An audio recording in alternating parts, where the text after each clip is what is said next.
নমস্কার, welcome back to our new blog. আশা করছি তোমরা সবাই খুব ভালো আছো, সুস্থ আছো এবং সাবধানে আছো। আমরাও খুব খুব খুব খুব ভালো আছি। সবার প্রথমেই প্রত্যেককে জানাই হ্যাপি নিউ ইয়ার। নতুন বছর তোমাদের সবার খুব ভালো কাটুক এবং সবাই খুব ভালো থাকো, সুস্থ থাকো। প্রথমেই দেখাচ্ছি একটা মন্দির। আমরা এসছি হচ্ছে দীঘা, আর এটা হচ্ছে দীঘার চন্দনেশ্বর মন্দির। আমরা শনিবার দিন সন্ধ্যাবেলায় ঢুকেছিলাম দীঘা।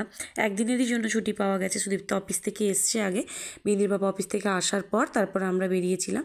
বাসে করেই এসছি খড়গপুর থেকে। তারপর রোববারটা থেকে আবার সোমবার দিন সকালেই বেরিয়ে যাব। তো যেহেতু আজকে রোববার, তো সকাল সকাল ঘুম থেকে উঠেই সূর্যোদয় দেখতে যেতে পারিনি, কারণ কালকে অনেকটা রাতেই প্রায় দীঘায় ঢুকেছি। তো সকাল সকাল ঘুম থেকে উঠে আগে আমরা চলে এসেছি চন্দনেশ্বর মন্দির। অনেক দিন থেকেই ইচ্ছে ছিল দীঘা আসলে চন্দনেশ্বর মন্দির একটু পুজো দিতে আসবো। তো পুজো টুজো দিয়ে আমরা ডাইরেক্ট চলে এসেছি ওল্ড দীঘায়। ওল্ড দীঘায় এখন বেশ সুন্দর লাগছে সকালবেলার ওয়েদারটা। যদিও এখন বেজে গেছে প্রায় 9:30 10টার মতো, কিন্তু তাও এখনও সকাল সকাল। কেন বলো তো? কারণ সূর্য না খুব একটা ভালোভাবে ওঠেনি, চতুর্দিকটা বেশ কুয়াশা কুয়াশা, সেই জন্য মনে হচ্ছে না সকাল সকালই সূর্যোদয় দেখতে আসার খুব ইচ্ছে ছিল, কিন্তু সকাল সকাল না উঠতে আর পারলাম না, তাই আর সূর্যোদয়টা দেখা হলো না। তাই ভাবলাম এখন একটু এসে একটুখানি বসি, সন্ধ্যেবেলায় আর আসবো না, কারণ একটা দিনের জন্যই তো।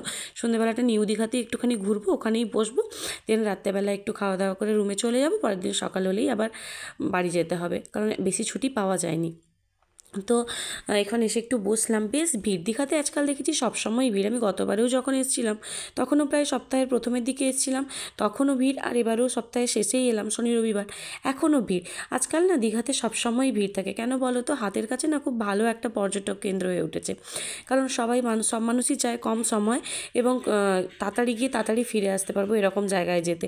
ঘুরতে তো সবাই ভালোবাসে, কে না ভালোবাসে, কিন্তু দূরে কোথাও যাওয়া সবসময় সময় আর অর্থের জন্য হয়ে ওঠে না। কিন্তু দীঘাটা হাতের কাছে, এবং সেটা হচ্ছে আমাদের মধ্যবিত্তদের মানে অর্থের মধ্যেই আর কি, মানে চাইলেই মানুষ আসতে পারবে বা একদিন দুদিন এখানে থেকে কাটিয়ে যেতে পারবে। আর সব রকম দামেরই হোটেল এখানে আছে।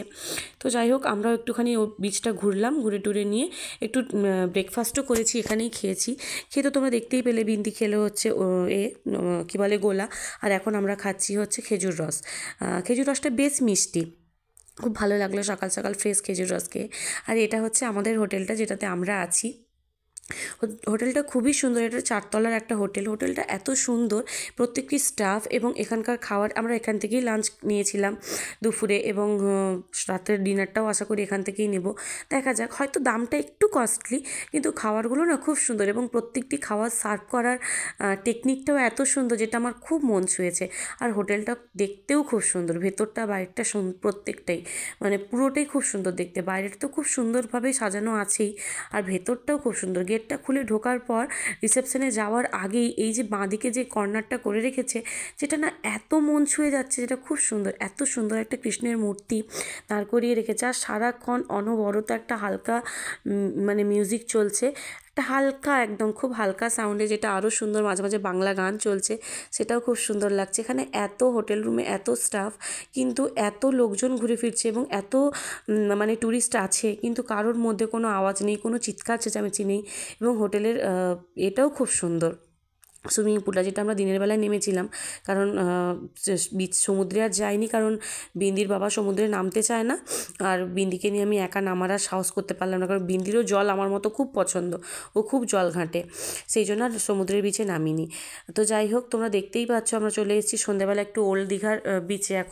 এখন বাজে প্রায় ওই 5:30 পৌনে 6টা মতো, কি 6টা বেজে গেছে হবে হয়তো।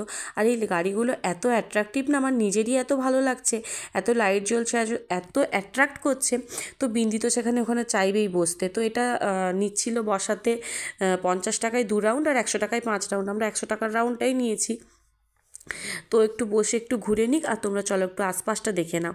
আশপাশে তো এখন দীঘা অনেক চেঞ্জ। আমি যখন আগে আসতাম, মানে আমি যখন স্টুডেন্ট ছিলাম, যখন আমি এসছি ফ্যামিলির সাথে, বা বিয়ের পরে পরেও যখন 1-2 বার এসছি, তখনও অনেকটা চেঞ্জ ছিল। এখন পুরোপুরি চেঞ্জ হয়ে গেছে। দোকানগুলো এখন সব একটা জায়গায় সুন্দর করে বসেছে এক সারি দিয়ে, আগে এরকম ছিল না।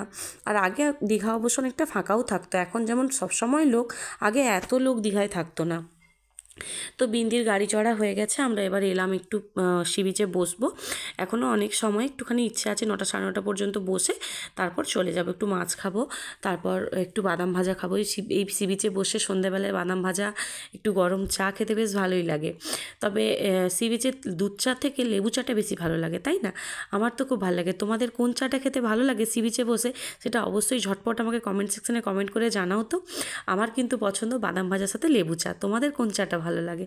তো যাই হোক, এখন একটু সমুদ্রের বিচে বসে একটু ঠান্ডা ঠান্ডা হাওয়া একটু উপভোগ করি, সাথে একটু টুকটাক খাওয়া দাওয়া করে ব্যাস একটুখানি যাব মাছ দোকানের দিকে। এই মাছ দোকানগুলো আমার তো ভীষণই ভালো লাগে, মিনির বাবাও খুব পছন্দ করে এই মাছগুলো খেতে। তবে আমি গতানুগতিক এখানে আসলেই চিংড়ি মাছ টাছ খাই না, আমি সবসময় একটু ঘুরিয়ে ফিরিয়েই খাই। স্কুইড খাই, তারপর হচ্ছে কাঁকড়া খাই। কাঁকড়াটাই একটু বেশি এনজয় করি, কারণ কাঁকড়াটা খুব ভালোও লাগে। সাথে অন্য রকম মাছ খাই, ওই চিংড়ি টিংড়ি বা নর্মাল যে অন্য যে মাছগুলো হয় সেগুলো খাই না। আর দোকানটাতে না অনেক রকম মাছের ভ্যারাইটি ছিল। আর এটা হচ্ছে তার পাশের আরেকটা দোকান, এটাতেও নানান রকম মাছ এবং মাংসের ভ্যারাইটি ছিল। চিকেনের কোনো কিছুই আমরা নিইনি, আমরা খেয়েছিলাম স্কুইড আর তার সাথে কাঁকড়া, আর তার সাথে হচ্ছে আরেকটা কি মাছ ছিল, যে মাছটার নাম আমার এই মুহূর্তে মনে নেই।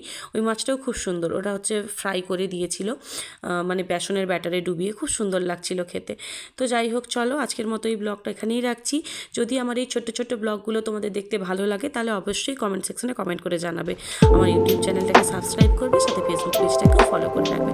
Tata, bye, good night. সবাই খুব ভালো থাকবে, সুস্থ থাকবে, সাবধানে থাকবে।